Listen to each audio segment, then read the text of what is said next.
Teknologi kian lama semakin canggih, termasuk di dalamnya teknologi komunikasi. Komunikasi dari zaman dahulu dilakukan dengan berbagai cara dan juga alat atau media untuk menyampaikan pesan. Seperti halnya pada zaman batu, manusia berkomunikasi dengan gambar-gambar yang mereka buat pada batu-batuan maupun dinding gua. Nah sayangnya, di kesempatan kali ini kita nggak akan membahas tentang komunikasi di zaman batu.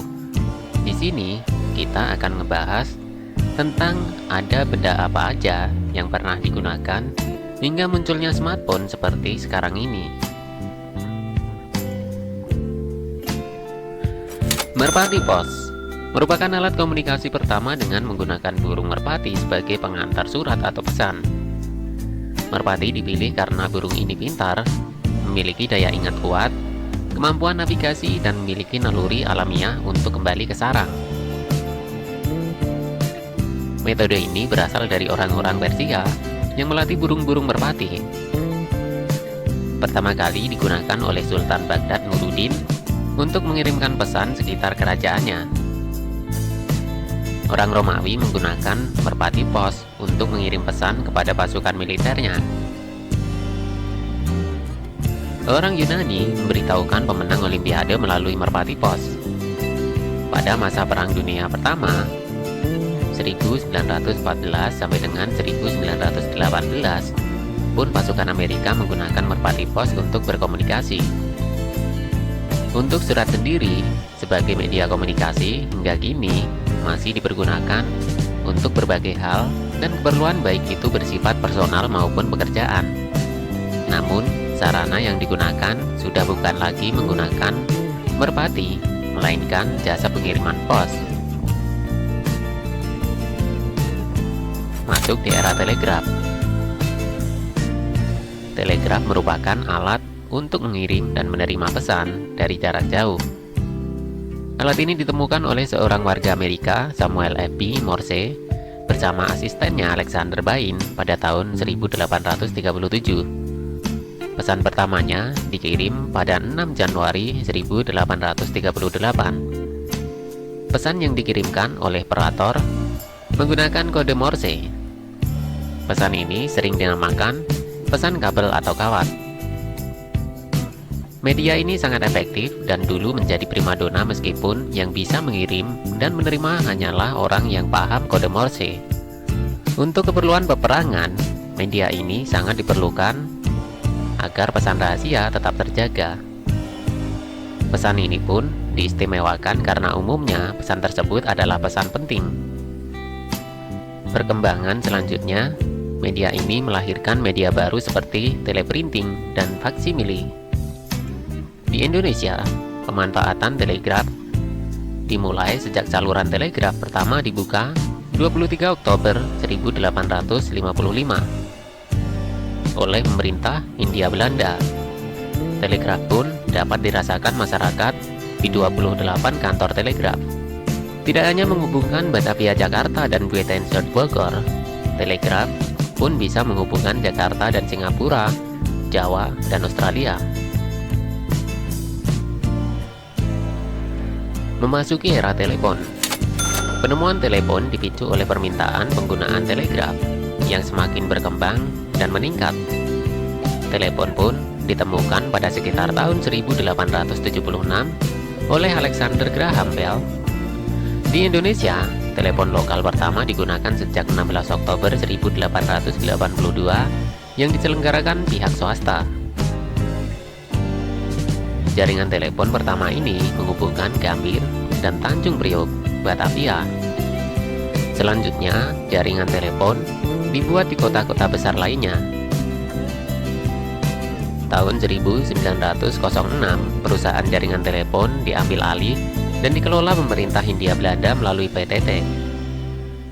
Seiring perkembangan zaman, kebutuhan telekomunikasi meningkat. Jaringan telekomunikasi pun diperluas. Tahun 1967, PT Indosat Indonesia Satellite Corporation mulai membangun jaringan telepon gelombang mikro. Dimulai dengan jaringan Trans Sumatera dan Indonesia Timur. Selanjutnya, tahun 1976, satelit Palapa A1 diluncurkan sehingga memungkinkan jaringan telepon Indonesia meluas hingga mencapai luar negara.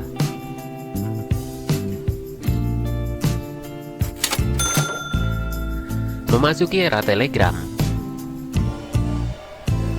Telegram baru dipopulerkan pada tahun 1920-an. Telegram berisi kombinasi kode yang ditransmisikan oleh telegraf. Telegram ini, tarif mengirimkannya lebih murah dari telepon. Meskipun tarifnya dihitung berdasarkan jumlah karakter termasuk tanda baca. Namun waktu yang dibutuhkan pun sangat singkat, kurang dari 1 hari. Tidak seperti surat, di Indonesia telegram dipopulerkan oleh perusahaan Telkom. Ada 2 jenis telegram, telegram biasa dan telegram indah. Telegram biasa berwarna biru muda, sedangkan telegram indah biasa dikirimkan pada hari-hari khusus seperti hari raya atau tahun baru.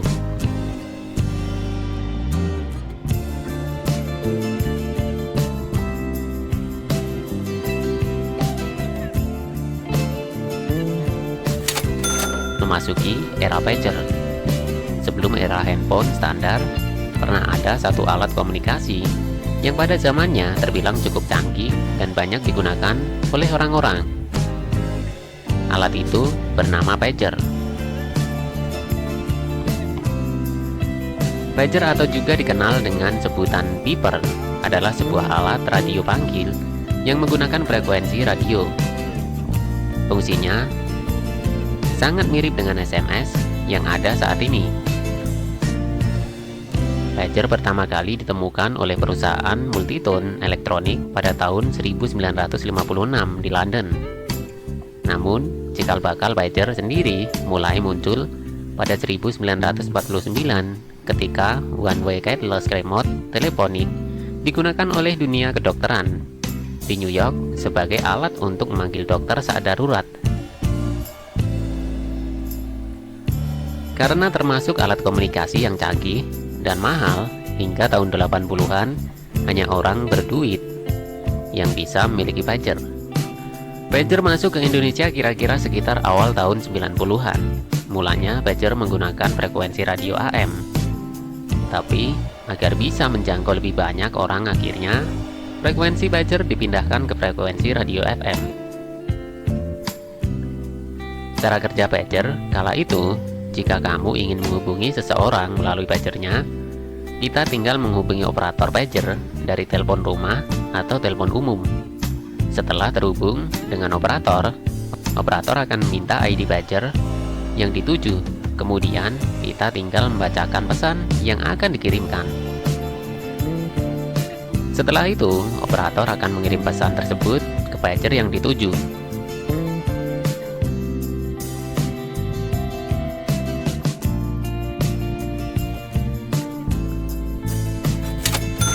Memasuki era handphone. Penemu sistem telepon genggam alias handphone pertama adalah Martin Cooper, seorang karyawan Motorola pada tanggal 3 April 1973. Ide yang dicetuskan olehnya yang berupa sebuah alat komunikasi kecil dengan berat 800 gram dan mudah dibawa bepergian secara fleksibel yang membuatnya tercatat oleh sejarah sebagai penemu handphone. Handphone pertama di dunia ini masih 1G yang bersifat analog dan dikenal dengan istilah AMPS sampai dengan 894 MHz dan dioperasikan pada band 800 MHz. Untuk membuatnya, pabrik Motorola menghabiskan biaya lebih dari 1 juta US dollar. Jumlah harga yang harus dibayar demi melahirkan handphone generasi pertama. Handphone generasi pertama ini bentuknya masih kaku dan besar. Lumayan juga kalau dipakai untuk nimpuk maling. Pergerakan penggunaannya pun dibatasi supaya jaringannya tetap terhubung karena teknologi saat itu belum maksimal buat jangkauan jarak jauh pas berpindah tempat. Di tahun 90-an, generasi kedua atau 2G muncul dengan teknologi GSM dan CDMA. Teknologi ini dilengkapi dengan pesan suara panggilan tunggu dan SMS, Short Message Service. Ukuran dan berat juga menjadi lebih kecil.